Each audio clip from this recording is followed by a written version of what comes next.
नमस्कार, आप देख रहे हैं डीडी न्यूज का विशेष सांकेतिक भाषा समाचार। आपके साथ मैं हूं पराक्रम सिंह शेखावत और मेरे साथ हैं हमारी सांकेतिक भाषा की सहयोगी दीपाली। समाचार की शुरुआत करते हैं सुर्खियों के साथ। 5 प्रदेश में होने वाले विधानसभा चुनाव के मद्देनजर तमाम सियासी दलों का अभियान तेज। 9 अप्रैल को केरलम, असम और पुदुचेरी में होना है मतदान। असम जातीय परिषद ने गुवाहाटी में घोषणा पत्र किया जारी। बंगाल और तमिलनाडु में वार पलटवार जारी।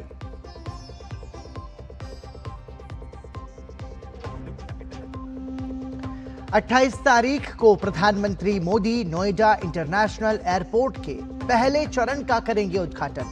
टर्मिनल भवन का भी करेंगे निरीक्षण। देश की सबसे बड़े ग्रीनफील्ड प्रोजेक्ट में से एक है नोएडा का हवाई अड्डा।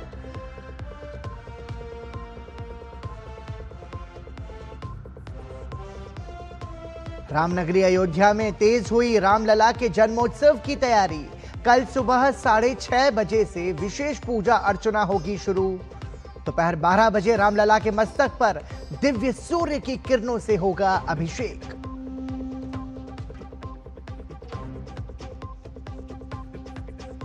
देश में पेट्रोल, डीजल और एलपीजी की आपूर्ति पूरी तरह सामान्य। सरकार ने स्पष्ट की स्थिति, जनता से की भ्रामक और सुनियोजित दुष्प्रचार से बचने की अपील।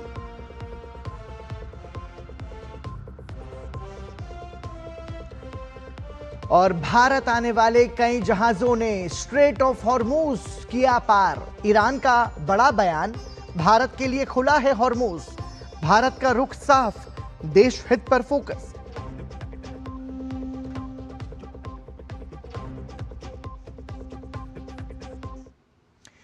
और सुर्खियों के बाद आइए अब खबरों पर नजर डालते हैं विस्तार से। और सबसे पहले बात बंगाल की सियासत की। पश्चिम बंगाल में 2 चरणों में चुनाव होने हैं, लिहाजा जैसे जैसे चुनाव की तारीख नजदीक आ रही है वैसे वैसे प्रचार तेज होता जा रहा है। पश्चिम बंगाल विधानसभा में विपक्ष के नेता और भवानीपुर और नंदीग्राम से भाजपा उम्मीदवार शुवेंदु अधिकारी ने भवानीपुर में रामनवमी के मौके पर निकाले गए जुलूस की अगुवाई की। रामनवमी के जुलूस की शुरुआत पद्मपुकुर से हुई। इस जुलूस में बड़ी संख्या में महिलाएं भाग ले रही हैं। इस मौके पर शुवेंदु अधिकारी ने कहा कि बंगाल में इस बार राम राज्य होगा। साथ ही उन्होंने कहा कि बंगाल में सुशासन और नारी सुरक्षा होनी चाहिए। इसके अलावा बेरोजगारी खत्म करने और घुसपैठियों को भगाने की भी बात कही। सब लोग राम राज्य चाहते, सुशासन, नारी सुरक्षा, बेरोजगारी खत्म होना चाहिए, घुसपैठिया भगाना चाहिए। जो जंगी है देश विरोधी ताकत, उनका विनाश होना चाहिए। राम विरोधी की वो विनाश होना चाहिए। पश्चिम बंगाल में भाजपा ने निष्पक्ष चुनाव के लिए बूथ पर पुलिस के बजाय केंद्रीय बल की तैनाती की मांग की है। खड़गपुर सदर विधानसभा सीट से भाजपा उम्मीदवार दिलीप घोष ने राज्य पुलिस के लोगों पर चुनाव को प्रभावित करने का आरोप लगाया है। ये पुलिस वाले ही चुनाव को प्रभावित करते हैं। ये लोग डराते हैं। ये जो फर्जी वोटर वोटिंग करते हैं, ये लोग मौका देते हैं। इनके सामने छप्पा वोट होता है। हम लोग बहुत साल से बोलते आ रहे हैं, जनता की वही डिमांड है कि पुलिस को बूथ में नहीं आना चाहिए, सेंट्रल फोर्स होना चाहिए। चाहे आई कार्ड देखने से लेकर के पोलिंग स्टेशन अंदर तक जो एजेंट लोग और वहाँ मेंबर लोग मिल करके गड़बड़ करते हैं वहाँ के, उसको बंद करना चाहिए। जब सेंट्रल फोर्स का हाथ में दिया जाएगा तो फ्री फेयर इलेक्शन हो। टीएमसी नेता लोग जहाँ से जीत के आते हैं वहाँ सबसे ज्यादा फर्जी वोटर है। पश्चिम बंगाल के मंत्री और टीएमसी उम्मीदवार फरहाद हाकिम ने भवानीपुर विधानसभा क्षेत्र में घर घर जाकर चुनाव प्रचार किया। फरहाद हाकिम कोलकाता पोर्ट विधानसभा सीट से टीएमसी के उम्मीदवार हैं। 5 दिन से दीदी का लिए प्रचार में है। दीदी का प्रचार खत्म करेंगे, फिर अपना प्रचार शुरू करेंगे। उनके पास मुद्दा नहीं है, उनके पास डेवलपमेंट नहीं है, तो वो धर्म का सुश्रुणी दे रहा है। ये पुराना हो गया। अभी इंसान चाह रहा है डेवलपमेंट और ममता बनर्जी का सोशल प्रोग्राम, इसके ऊपर बंगाल का वोट होगा। आप जितना भी धर्म का सुश्री कर लीजिए, इसके ऊपर बंगाल का वोट नहीं हो। केरलम चुनाव के लिए प्रचार प्रसार जोरों पर है और त्रिशूर से भाजपा उम्मीदवार पद्मजा वेणुगोपाल ने केंद्रीय मंत्री शोभा करंदलाजे के साथ सक्तन सब्जी बाजार का दौरा किया और चुनाव प्रचार किया। इस दौरान केंद्रीय मंत्री शोभा करंदलाजे ने कहा कि विकसित केरलम के लिए लोग एनडीए को जिताने की सोच रहे हैं।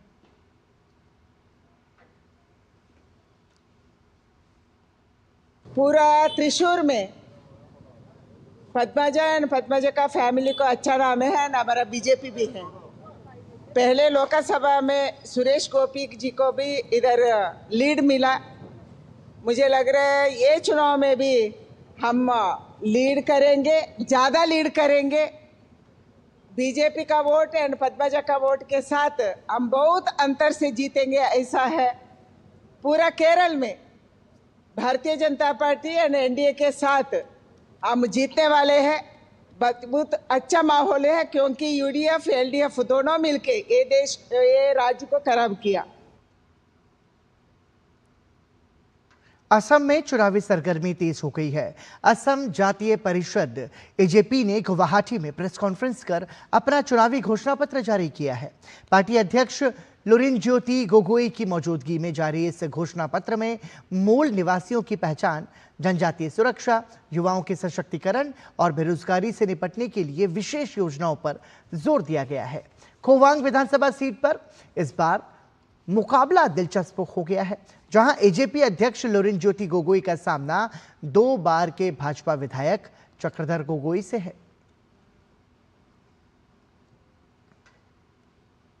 पश्चिम बंगाल, तमिलनाडु, केरलम, असम और पुदुचेरी में विधानसभा चुनाव और 6 राज्यों में उपचुनावों के बीच चुनाव आयोग ने बड़ी कार्रवाई करते हुए 400 करोड़ रुपए से अधिक की जब्ती की है। आयोग ने 26 फरवरी से 25 मार्च 2026 के बीच देश भर में 408.82 करोड़ रुपए से अधिक की जब्ती की है। इसमें 17.44 करोड़ रुपए नकद, 37.68 करोड़ रुपए की शराब, 167.38 करोड़ रुपए के मादक पदार्थ और 23 करोड़ रुपए की कीमती धातु और 163.30 करोड़ रुपए के अन्य फ्रीबीज शामिल हैं। चुनाव को निष्पक्ष और पारदर्शी बनाने के लिए 5,173 फ्लाइंग स्क्वाड और 5,200 से अधिक स्टैटिक सर्विलांस टीमें तैनात की गई हैं, जो त्वरित कार्रवाई सुनिश्चित कर रही हैं। आयोग ने बताया कि सी विजिल ऐप के जरिए 70,944 शिकायतें दर्ज हुई, जिनमें से 95.8% शिकायतों का निपटारा 100 मिनट के भीतर ही कर दिया गया। इसके साथ ही आयोग ने निर्देश दिए हैं कि जांच के दौरान आम नागरिकों को किसी प्रकार की असुविधा ना हो और शिकायत निवारण के लिए 1950 हेल्पलाइन भी सक्रिय रखी गई है।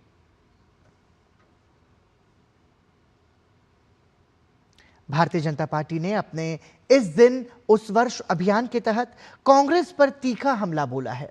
पार्टी ने सोशल मीडिया प्लेटफॉर्म एक्स पर पुराने अखबारों के लेख साझा कर कांग्रेस शासन के दौरान हुई कई महत्वपूर्ण घटनाओं को उजागर किया। भाजपा ने 14 मार्च 1996 के कांग्रेस नेतृत्व परिवर्तन को लेकर सोनिया गांधी के अध्यक्ष बनने से पार्टी में आई अंदरूनी विवादों का जिक्र किया। इसके बाद 1993 में मुंबई बम धमाकों और कोलकाता विस्फोट को कांग्रेस सरकार की सुरक्षा विफलता से जोड़ा। पार्टी ने 2011 में विकीलीक्स के कैश फॉर वोट मामले, 1987 के किसान आंदोलन पर पुलिस कार्रवाई, 1985 के गुजरात दंगे और 1986 के बोफोर्स रक्षा सौदे जैसे मुद्दों को कांग्रेस की नीतियों और भ्रष्टाचार से जोड़ा। साथ ही 2012 में जनरल वीके सिंह द्वारा टाटा ट्रक घोटाले का खुलासा भी कांग्रेस शासन के दौरान भ्रष्टाचार और प्रशासनिक कमजोरी को दर्शाता है। भारतीय जनता पार्टी ने इन घटनाओं को साझा करते हुए आरोप लगाया कि कांग्रेस सरकार के दौरान भ्रष्टाचार और प्रशासनिक विफलता सामान्य हो गई थी और राष्ट्रीय सुरक्षा तथा कानून व्यवस्था में कांग्रेस की नाकामी को उजागर किया।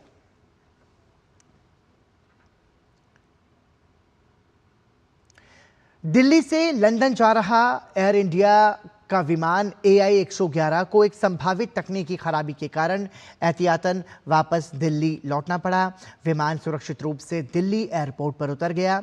एयर इंडिया के अनुसार विमान की विस्तृत तकनीकी जांच की जा रही है, जिसमें कुछ समय लग सकता है। इस दौरान दिल्ली एयरपोर्ट पर यात्रियों और क्रू को हर संभव सहायता दी जा रही है। एयरलाइन ने इस असुविधा के लिए यात्रियों से खेद व्यक्त किया है और कहा है कि उन्हें जल्द से जल्द लंदन के लिए रवाना करने के प्रयास किए जा रहे हैं। एयर इंडिया ने दोहराया कि यात्रियों और क्रू की सुरक्षा और भलाई सर्वोच्च प्राथमिकता है।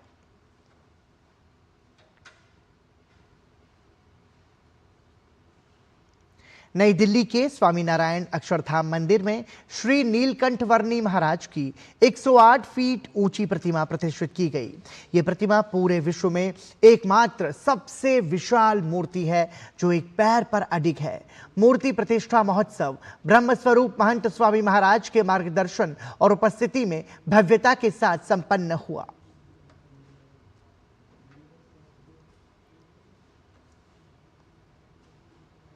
यहाँ रुक रहे हैं एक छोटे से ब्रेक के लिए। आप देखते रहिए दूरदर्शन समाचार।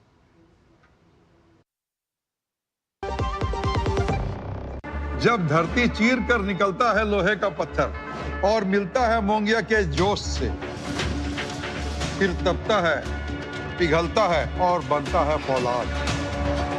अब होता है सरिया सारी खूबियों के साथ। मोंगिया स्टील, मजबूत देश का मजबूत सरिया। टर टर टर टर सिस्टर बीना का मैसेज आया है, अर्जेंट। लिखा है मेरे बच्चे के ट्रीटमेंट के लिए 1 लाख रुपए चाहिए डॉक्टर, तुरंत भेज दीजिए प्लीज। सिस्टर बीना, मैं पहले सिस्टर बीना को फोन करके पूछूंगी फिर भेजूंगी, क्योंकि मैं मूर्ख नहीं हूँ। Well done doctor. यूपीआई कहता है अगर पहचान के व्यक्ति से भी ऐसे मैसेज आए तो हो सकता है कि उनके मैसेजिंग ऐप हैक्ड हो।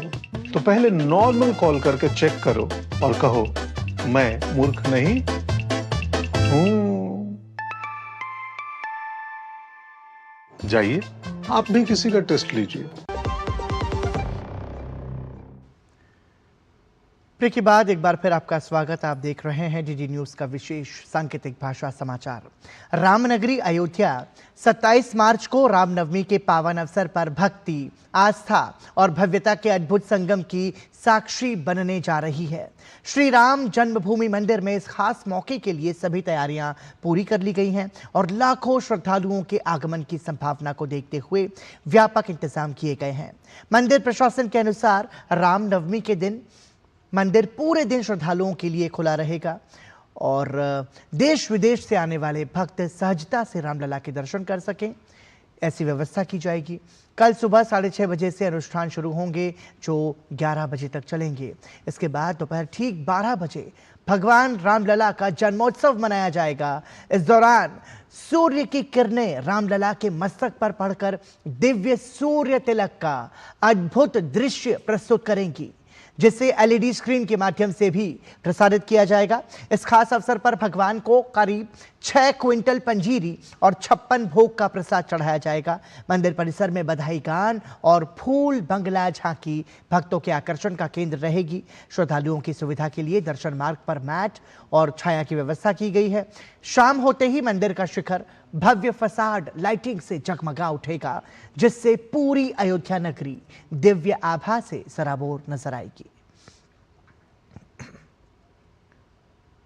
अयोध्या आने वाले श्रद्धालु जो चाहे रामनवमी के लिए, लोग राम के जन्म के लिए आते हैं, पूरी अयोध्या में माँ सरयू का दर्शन कर स्नान करके सब आएंगे। सबके लिए दर्शन खुला रहेगा, कोई भी दर्शन उस दिन बंद नहीं होगा।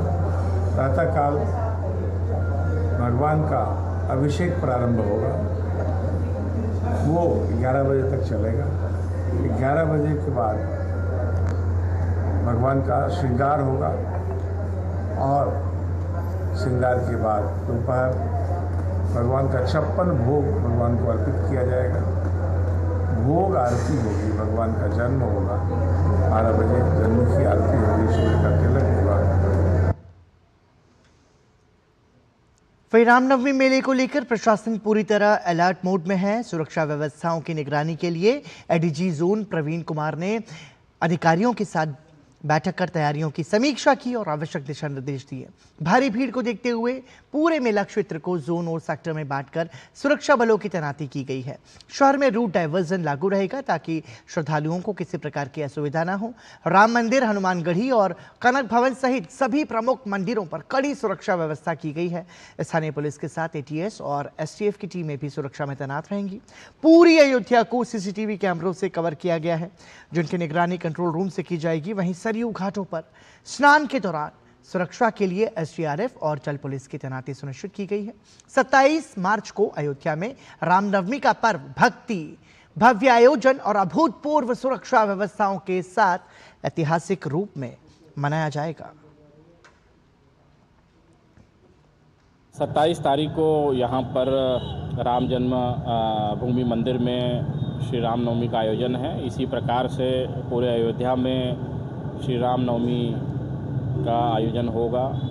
ये अयोध्या के कैलेंडर में एक सबसे महत्वपूर्ण इवेंट्स में आता है। बड़ी संख्या में यहाँ श्रद्धालु आते हैं।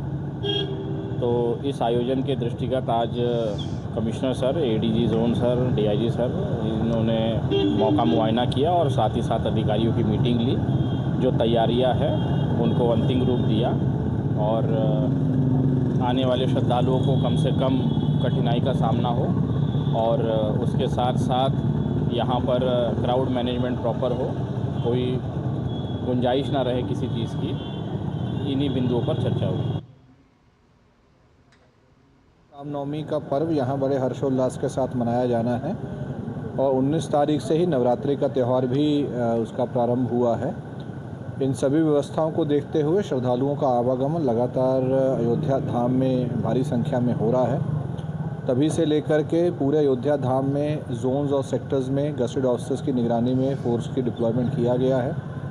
27 तारीख के लिए विशेष रूप से ट्रैफिक का एक बृहद प्लान जारी किया गया है। पार्किंग की व्यवस्था की गई है, ट्रैफिक डाइवर्जन की व्यवस्था की गई है और जो पैदल मार्ग है जहां पर चल के श्रद्धालु स्नान घाट, सरयू जी के घाट पर, नागेश्वरनाथ मंदिर, रामपथ, हनुमानगढ़ी, कनक भवन और राम जन्मभूमि और अन्य धार्मिक स्थानों के जहां पर दर्शन करते हैं, उन सभी क्षेत्रों में डिप्लॉयमेंट के साथ साथ सभी श्रद्धालुओं की सुरक्षा और सुगमता के लिए वहां पर सीसीटीवी कैमरास भी अधिक मात्रा में लगाए गए हैं। राष्ट्रपति द्रौपदी मुर्मू ने देशवासियों को रामनवमी की शुभकामनाएं दी हैं। राष्ट्रपति ने सोशल मीडिया प्लेटफॉर्म एक्स पर पोस्ट कर लिखा कि रामनवमी का पर्व न्याय, कर्तव्य और सदाचार के मार्ग पर चलने की प्रेरणा देता है। उन्होंने कहा कि प्रभु राम के जीवन से त्याग, समरसता और आदर्श जीवन मूल्यों का अनमोल संदेश मिलता है।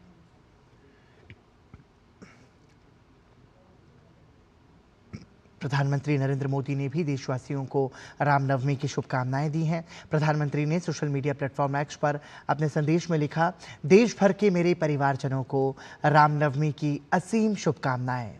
त्याग, तप और संयम से भरे मर्यादा पुरुषोत्तम के जीवन से हमें हर परिस्थिति का पूरे सामर्थ्य से सामना करने की प्रेरणा मिलती है।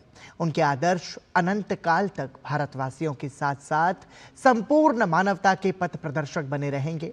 मेरी कामना है कि भगवान राम की कृपा से सभी का कल्याण हो, जिससे विकसित और आत्मनिर्भर भारत के संकल्प की सिद्धि का मार्ग प्रशस्त हो। इसके साथ ही प्रधानमंत्री नरेंद्र मोदी ने एक वीडियो संदेश भी साझा किया। आज राम नवमी का पवित्र पर्व सियावर रामचंद्र की। श्री राम ही आकाश है, श्री राम नवमी धाम है। राम यानी सत्य और पराक्रम का संगम। दिव्य गुणे शक्र समो राम सत्य पराक्रम। राम यानी धर्म पथ पर चलने वाला व्यक्तित्व। राम सत्पुरुषो लोके सत्य सत्यपरायण। राम यानी जनता के सुख को सर्वोपरि रखना। प्रजा सुखत्वे चंद्रस्य। राम सिर्फ एक व्यक्ति नहीं, राम एक मूल्य है। एक मर्यादा है, एक दिशा है।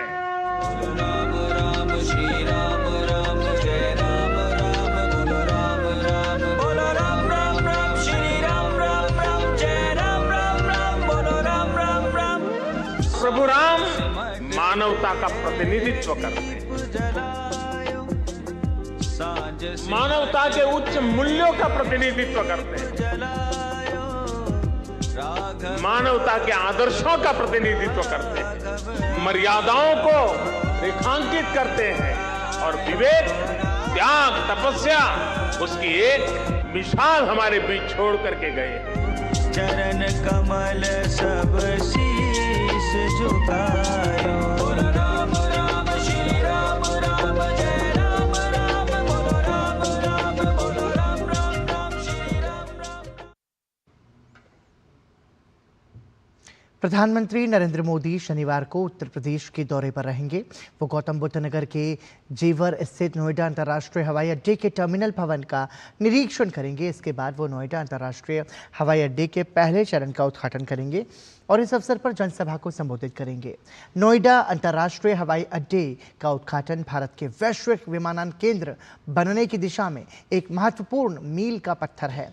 इसे दिल्ली एनसीआर के दूसरे अंतर्राष्ट्रीय हवाई अड्डे के रूप में विकसित किया गया है, जो इंदिरा गांधी अंतर्राष्ट्रीय हवाई अड्डे का पूरक होगा। दोनों हवाई अड्डे मिलकर एक एकीकृत विमानन प्रणाली के रूप में कार्य करेंगे, जिससे भीड़ भाड़ कम होगी, यात्री क्षमता बढ़ेगी और दिल्ली एनसीआर को विश्व के प्रमुख विमानन केंद्रों में स्थान मिलेगा। नोएडा अंतर्राष्ट्रीय हवाई अड्डा भारत की सबसे बड़ी ग्रीनफील्ड हवाई अड्डा परियोजनाओं में से एक है। इसके पहले चरण का विकास लगभग 11,200 करोड़ रुपए के निवेश से पब्लिक प्राइवेट पार्टनरशिप मॉडल के तहत किया गया है। इस हवाई अड्डे में एक मजबूत कार्गो प्रणाली भी शामिल है, जिसमें एक मल्टी मॉडल कार्गो हब, एकीकृत कार्गो टर्मिनल और लॉजिस्टिक्स क्षेत्र शामिल है। यह हवाई अड्डा एक टिकाऊ और भविष्य के लिए तैयार अवसंरचना परियोजना के रूप में डिजाइन किया गया है, जिसका लक्ष्य शून्य कार्बन उत्सर्जन के साथ संचालन करना है। यमुना एक्सप्रेसवे के किनारे रणनीतिक रूप से स्थित यह हवाई अड्डा एक मल्टी मॉडल परिवहन केंद्र के रूप में विकसित किया जा रहा है, जिसमें सड़क, रेल, मेट्रो और क्षेत्रीय परिवहन प्रणालियों का सुगम समन्वय होगा, जिससे यात्रियों और माल के लिए बेहतर संपर्क सुनिश्चित होगा। प्रधानमंत्री नरेंद्र मोदी को एक बार फिर विश्व के सबसे लोकप्रिय नेता के रूप में स्थान दिया गया है। अमेरिकी data analytics firm morning consult द्वारा किए गए नवीनतम वैश्विक सर्वेक्षण में उन्हें 68% अनुमोदन रेटिंग प्राप्त हुई है। 2 से 8 मार्च के बीच किए गए सर्वेक्षण में प्रधानमंत्री नरेंद्र मोदी अन्य वैश्विक नेताओं से काफी आगे हैं। स्विट्जरलैंड के राष्ट्रपति गाय परमेलिन और दक्षिण कोरिया के राष्ट्रपति ली जेमियांग दूसरे स्थान पर हैं। दोनों को 62% अनुमोदन रेटिंग मिली है। चेक गणराज्य और अर्जेंटीना के नेताओं को क्रमशः 57% और 56% अनुमोदन रेटिंग प्राप्त हुई है। इसके विपरीत अमेरिका के राष्ट्रपति डोनाल्ड ट्रंप को 39% अनुमोदन रेटिंग मिली और वो शीर्ष 10 में शामिल नहीं हो सके। यूरोपीय नेताओं में ब्रिटेन के प्रधानमंत्री कीर स्टारमर को 24% अनुमोदन रेटिंग मिली, जबकि फ्रांस के राष्ट्रपति इमैनुअल मैक्रों 17% के साथ सूची में लगभग सबसे नीचे रहे। ये रैंकिंग कई देशों में वयस्कों की राय के साथ 7 दिवसीय मूविंग एवरेज पर आधारित है। ये ताजा सर्वेक्षण ऐसे समय में आया है जब प्रधानमंत्री नरेंद्र मोदी ने हाल ही में सार्वजनिक जीवन में गुजरात के मुख्यमंत्री और प्रधानमंत्री के रूप में अपने कार्यकाल को मिलाकर भारत में सबसे लंबे समय तक सेवा करने वाले नेताओं में से एक का स्थान प्राप्त किया है। चैत्र नवरात्र में आज दिल्ली की मुख्यमंत्री रेखा गुप्ता ने सरकारी स्कूलों की 10वीं कक्षा में प्रवेश लेने वाली लड़कियों को साइकिल्स बांटी। मुख्यमंत्री से उपहार पाने वालों में शालीमार बाग विधानसभा क्षेत्र के सभी सरकारी स्कूलों की 1100 बेटियां शामिल रहीं। पीतमपुरा के सर्वोदय स्कूल में आयोजित साइकिल वितरण समारोह में मुख्यमंत्री रेखा गुप्ता ने कन्या पूजन भी किया। बाद में मुख्यमंत्री ने कहा कि सरकार लड़कियों की पढ़ाई में आने वाली हर बाधा दूर करेगी। मुख्यमंत्री ने कहा कि दिल्ली सरकार ग्रेजुएशन पूरी करने तक हर बेटी को लगभग 1,25,000 रुपए की सहायता देगी। हर बेटी निर्बाध रूप से अपनी पढ़ाई को पूरा करे, स्कूलिंग करे, ग्रेजुएशन करे, जो बनना चाहती है वो बने। उसके लिए उसके रास्ते में आने वाली हर प्रकार की दिक्कत को हटाने का काम सरकार करेगी। साइकिल अपनी हर बच्ची को जो 9th क्लास में आ रही है उसको देंगे, ताकि वो 9th, 10th, 11th, 12th अपना पूरा स्कूल का जो समय है साइकिल के माध्यम से वो आना जाना कर सके। कई बार घर के नज़दीक नहीं होता है, स्कूल दूर होता है। ये सारी परेशानियों को हटाते हुए हमारी हर बच्ची को उड़ान, एक बड़ी उड़ान वो कर सके, उसके पंखों को मजबूती देते हुए मैं इस योजना को लेकर के आई हूँ। और इसी के साथ डीडी न्यूज़ के इस विशेष सांकेतिक भाषा समाचार में अभी के लिए इतना ही। मुझे और हमारी सांकेतिक भाषा की सहयोगी दीपाली को दीजिए अनुमति। नमस्कार।